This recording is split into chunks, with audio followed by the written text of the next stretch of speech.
کی تقدیر بدلنا مقصود ہو۔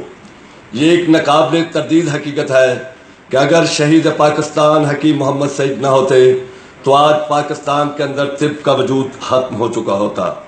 حکیم صاحب کی مساعی سے ہمارے معاشرے میں نہ صرف طب کو حیات نو ملی بلکہ ترقی و فروغ طب کے لیے ان کی انتھک جدوجہد سے طب کو سرکاری مقام ملا۔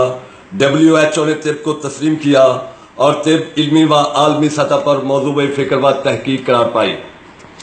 شہید حکیم محمد سعید کی زندگی مختلف جہتوں اور حسیتوں سے عبارت ہے۔ وہ صحافی تھے، مفکر تھے، ماہر تعلیم تھے، سیاح تھے، مصلح قوم تھے، منتظم تھے، صنعت کار تھے، مگر ان کی بنیادی حیثیت طب اور طبیب کی تھی۔ انہوں نے طب کے احیاء اور ارتقاء کے لیے جو کام کیا اور جس طرح پوری دنیا کے اندر طب کا مقدمہ پیش کیا، اس کا نتیجہ یہ ہوا کہ آج پوری دنیا اور خصوصاً مغربی دنیا طب کا اساسی نظریہ یعنی نباتات سے علاج زندہ ہو گیا اور اس پر وہ بجا طور پر مجدد طب قرار پاتے ہیں۔ 1947 میں تقسیم ہند کے نتیجے میں جب مملکت پاکستان معرض وجود میں آئی تو حکیم صاحب ہندوستان میں خوشحال اور مطمئن زندگی گزار رہے تھے، تو انہوں نے ہجرت کا فیصلہ کیا۔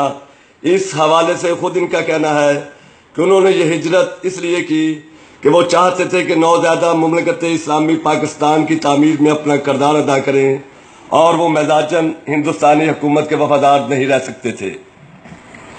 پاکستان آئے، نامساعد حالات میں زندگی کا آغاز کیا اور طب کو اپنا میدان عمل بنایا اور اس رائے عمل کے اندر 4 جہتوں پر کام شروع کیا۔ طبی دوا سازی کو جدید سائنسی خطوط پر استعمال کرنا، طبی تعلیم کو معیاری بنانا، مدد کے ذریعے طب کو فروغ دینا اور اطباء کو متحد و منظم کر کے طب اور اطباء کو اس کا حقیقی مقام دلانا۔ اس حوالے سے انہوں نے سب سے پہلے ادارہ ہمدرد قائم کیا جس نے طبی دوا سازی کو جدید سائنسی خطوط پر منظم کیا، اور اس کے بعد جب یہ ہمدرد ایک مضبوط اور مستحکم ادارہ بن گیا تو اسے پاکستان اسلام کے نام پر وقف کر کے وہ مقاصدہ ہمدرد کے لیے وقف ہو گئے۔ ہمدرد جلد ہی صنعت کے ساتھ ساتھ ایک قومی ملی اور طبی تحریک بن گیا، اور آج صورتحال یہ ہے کہ ہمدرد پوری دنیا کے اندر آواز طب کی تحریک کے طور پہ جانا جاتا ہے۔ شہید حکیم محمد سعید پوری دنیا گھومتے تھے، اس لیے ان کی فکر اور نظر بہت وسیع ہو گئی تھی۔ طب کو سرکاری حیثیت دلانے کے لیے انہوں نے حکیموں، ڈاکٹروں اور سائنسدانوں کے اتحاد ثلاثہ پر مشتمل تذکار حکمت کا پلیٹ فارم بنایا، جس سے فنی تعصب ختم ہوا اور طب کی تعلیم اور تحقیق کو عالمی پیرامیٹرز کے مطابق بنانے کے لیے کام شروع کیا۔ حکیم صاحب اس خیال کے حامی تھے کہ محض حکومت سے مطالبے نہ کیے جائیں، وہ کام جو حکومت اور عوام کی مشترکہ کاوشوں سے ہو سکتا ہے، ہمیں اس میں اپنا فریضہ ادا کرنا چاہیے۔ یہی وجہ ہے کہ انہوں نے طب کی تعلیم اور تحقیق کو عالمی پیرامیٹرز کے مطابق بنانے کے لیے جو خاکہ ان کے اپنے ذہن میں تھا، اس کو ہمدرد یونیورسٹی میں ہمدرد المجید کالج آف ایسٹرن میڈیسن کی صورت میں عملی جامہ پہنایا، جہاں سے آج MPhil اور PhD طباء فارغ التحصیل ہو کر خدمت خلق میں مصروف ہیں۔ اس طرح طبی تحقیق نہ ہونے کا الزام ختم ہوا اور ہمارے قدیم حکما کا نام ایک بار پھر روشن ہو گیا۔ شہید حکیم محمد سعید کہا کرتے تھے کہ یہ دور علم و حکمت ہے، اس میں کسی عطائیت کی کوئی گنجائش نہیں۔ ان کا خیال تھا کہ اطباء اور طب کا سب سے بڑا مسئلہ چند مراحت نہیں بلکہ طب کو پرانے طور طریقوں سے نکال کر سائنٹیفک انداز میں پیش کرنا ہے۔ انہوں نے اپنے شاندار ماضی سے تعلق جوڑنے کے لیے پرانے اطباء البرونی، ابن حیثم، ابن سینا کی کتب کے تراجم کرائے اور ان پر عالمی کانگریسوں کا اہتمام کیا۔ جب جنرل ضیاء الحق کے دور میں انہیں مشیر بدرجہ وفاقی وزیر بنایا گیا تو ان کی کوششوں سے طبی بورڈ کو نیشنل کونسل فار طب کا درجہ ملا، کونسل فار ریسرچ ان یونانی میڈیسن قائم ہوئی اور بھی بڑے سارے اقدامات ہوئے، مگر ان نامساعد حالات کے اندر جب بیوروکریسی کی رکاوٹیں آڑے آئیں تو چونکہ حکیم صاحب کا انداز فکر سائنسی، علمی اور عالمی تھا۔ وہ طب کو درجہ سائنس دینے کو سب سے اہم مسئلہ خیال کرتے تھے۔ ملٹی نیشنل ادارے نہیں چاہتے تھے کہ طب کو فروغ ہو اور پاکستان دعاؤں کے باب میں اور آلات معالجہ کے میدان میں خود کفالتی کا راستہ اختیار کر سکے اور یہ منڈی ان کے ہاتھ سے جاتی رہے۔ جب حکیم صاحب کے راستے میں رکاوٹیں ڈالی گئیں، کام نہ کرنے دیا گیا، تو انہوں نے وقت ضائع کرنے کے بجائے استعفیٰ دے دیا۔ جنرل ضیاء الحق نے جب ان کا استعفیٰ منظور کیا تو انہیں وقت کا بولی سینہ قرار دیا۔ شہید حکیم صاحب مصروف جہاد رہنے والے انسان تھے، تھکنا یا مایوس ہونا جانتے ہی نہیں تھے۔ انہوں نے اپنی توجیہات کا رخ موڑا، ممال کے غیر کی طرف کر دیا، جہاں انہیں بے شمار کامیابیاں ملیں۔ کویت میں طب اسلامی مرکز کا قیام، WHO کے اندر طب کے الگ شعبے کا قیام، یونیسیف اور یونیسکو کا طب کو موضوع فکر بنانا، یہ بڑے اہم اقدامات تھے جس سے یہ فضا بنی کہ آج پوری دنیا کی جامعات میں طب پر ڈائلاگ ہو رہے ہیں اور ایک طب محفوظ کی تشکیل کے لیے کام جاری ہے۔ شہید حکیم محمد سعید کے حوالے سے ان کے ہر پڑھنے والے جاننے والے کے اپنے تاثرات ہیں۔ چونکہ ان سطور کے راکم کو شہید حکیم سعید کے ساتھ کام کرنے کا موقع ملا، انہیں قریب سے دیکھنے کا موقع ملا، انہوں نے مقاصد زندگی کی تکمیل کے لیے جس طرح کام کیا وہ تو اب تاریخ کے صفحات پر محفوظ ہو چکا اور ان کے علمی فلاحی اداروں کی صورت میں جاودہ اور سرگرم ہے۔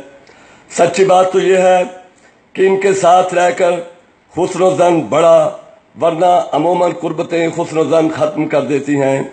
وہ محسن طب تھے، انہوں نے اپنی زندگی طب کے لیے وقف کر دی اور فروغ طب کے اندر مطب کو بڑی اہمیت دی۔ وہ وزیر رہے، گورنر رہے، مگر اس کے باوجود انہوں نے مطب نہ چھوڑا۔ ان کا مطب الگ صبح نماز فجر سے شروع ہو کر تا اختتام اور عمومی طور پر نماز عصر تک جاری رہتا۔ کوئی 250-300 مریضوں کے دکھوں کے مداوے کی صحیح کرتے، وہ آخری مریض تک حشاش بشاش رہتے اور مریضوں کی خدمت کر کے خوشی محسوس کرتے۔ مجھے یہ شرف و امتیاز حاصل ہے کہ مطب کی تربیت شہید حکیم صاحب سے حاصل کی۔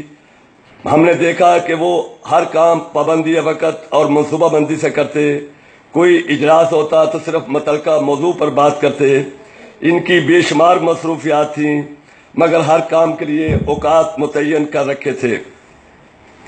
تعلیم اور صحت ان کے خاص میدان عمل تھے۔ وہ کہا کرتے تھے کہ کوئی قوم تعلیم اور صحت کے بغیر ترقی نہیں کر سکتی۔ یہی وجہ ہے کہ انہوں نے صحت کے ساتھ ساتھ تعلیم کے میدانوں میں بھی کام کیا اور اس کی بنا پر انہیں وقت کا سر سید بھی قرار دیا جاتا ہے۔ حکیم صاحب کو نونہالوں سے بہت محبت تھی۔ انہوں نے ان کے لیے نونہال ادب کا اجرا کیا اور ان کو جنوں اور پریوں کی بجائے ایسی داستانیں اور کہانیاں سنائیں کہ ان کے خیالات کو وسعت اور عظمت کا شعور بیدار ہوا۔ نوجوانوں کے لیے جواں دوست کا پلیٹ فارم بنایا۔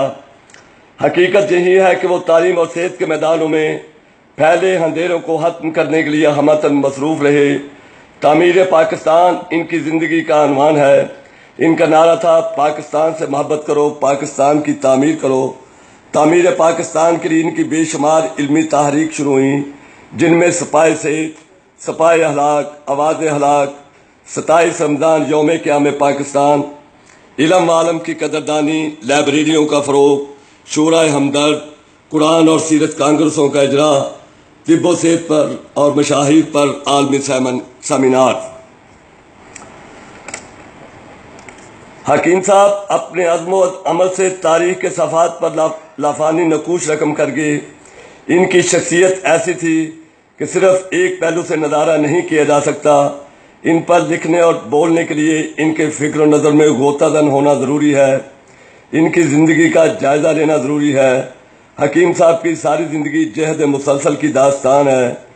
وہ کہ ایک خورشید مشال شخص تھے اور خورشید مشال شخص روشنیوں کا امین ہوتا ہے جو مانند خورشید جہان تاریک کو روشن کرتا ہے۔ ان کی حیثیت کو ثابت کرنے کے لیے کسی دلیل کی ضرورت نہیں ہوتی، کیونکہ آفتاب آمد دلیل آفتاب ہے، یعنی جب سورج کی روشنی ہوتی ہے تو اس کا احساس قید زندانی کو بھی ہو جاتا ہے۔ شہید حکیم سعید ایک فرد نہیں، ایک ادارہ، ایک عہد، ایک انجمن اور ایک تحریک تھے۔ ان کی خدمات تحریک پاکستان کے ہر شعبے پر محیط ہیں، جس کی بنا پر آج وہ پاکستان کے اندر سر سید احمد خان، علامہ اقبال اور قائد اعظم کے بعد چوتھی بڑی رول ماڈل شخصیت کی صورت میں ایک تحریک کا درجہ حاصل کر چکی ہیں۔ شکریہ۔